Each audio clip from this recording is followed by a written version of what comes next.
Praise God po, una-una sa lahat ay pinapasalamatan namin ang buhay nating Panginoon dahil ang taga Mindanao ay nag-aabot dito sa Luzon.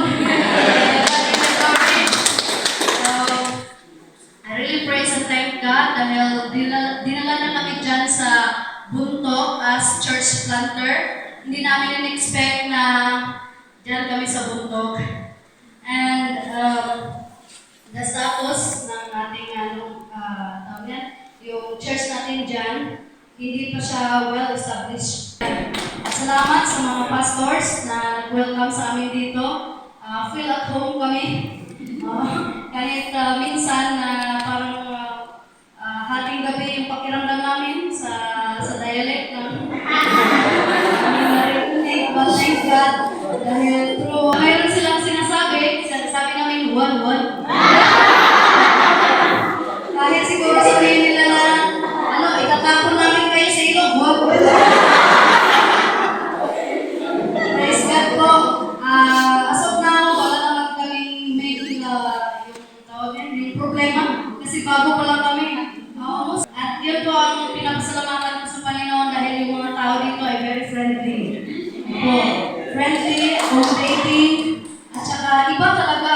Kahit iba-iba tayong tribo, lingwahe natin, we are one in the Lord. No?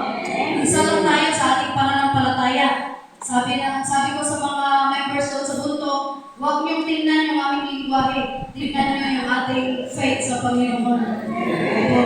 So, thank God dahil nakilala rin namin yung mga taga Mindanao na nandito din. At sila po yung nilolook up namin ngayon dahil nakakasurvive sila ni Deves, ni Pastor Jess, no? Kung saan sabi namin ng mga asawa na walang imposible sa Panginoon dahil napatunayan na nila na sila ang tumagal dito. Oo. Kasi sabi namin, wala kaming rason, Lord, na hindi namin sundin yung kalooban mo. Actually, noon pa, kung narinig yung si Pastor, yung pangalan ni Pastor Arnel Camella, classmate ko din siya. Siya yung unang nag-open ng opportunity na maka-ministry dito. Sabi ko, Pastor, hindi ako magsabi na yes, hindi rin ako magsabi na no. Yun yung offer niya sa akin na pumarito sa Luzon. Tapos, after ng wedding namin, last June 22, last year, sabi ko sa kanya, Pastor, tawagan mo ako kapag tapos na yung kasal namin. Kapag dyan pa ako makadesign. Nung after ng kasal namin, sabi ko, Pastor, pasensya na, mayroon na kaming ticket pa Thailand. Tapos po, naka-experience ako na magturo doon sa Thailand at doon ko na-experience kapag tinawag ka ng Lord, para kung mababaliw. Sabi ko, Lord, this time, I will say yes. I will go to Luzon na.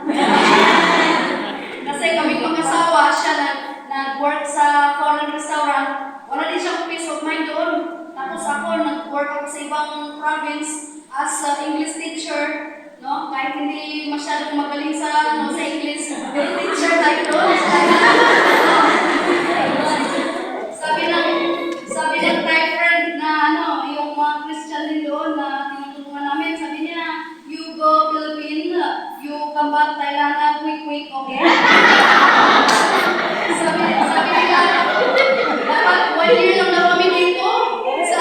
Sila mismo nagsabi na, dapat 1 year lang kayo dyan sa Luzon, no? Sabi namin, depende sa Panginoon.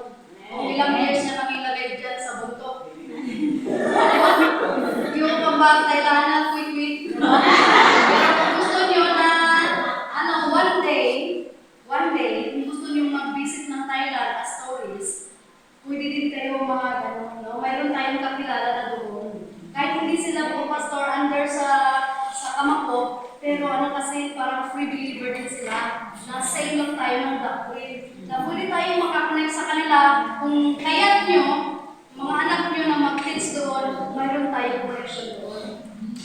So, to God be the glory sa ginawa ng Diyos at gagawin niya pa sa buhay namin as church planter dyan sa Bundok.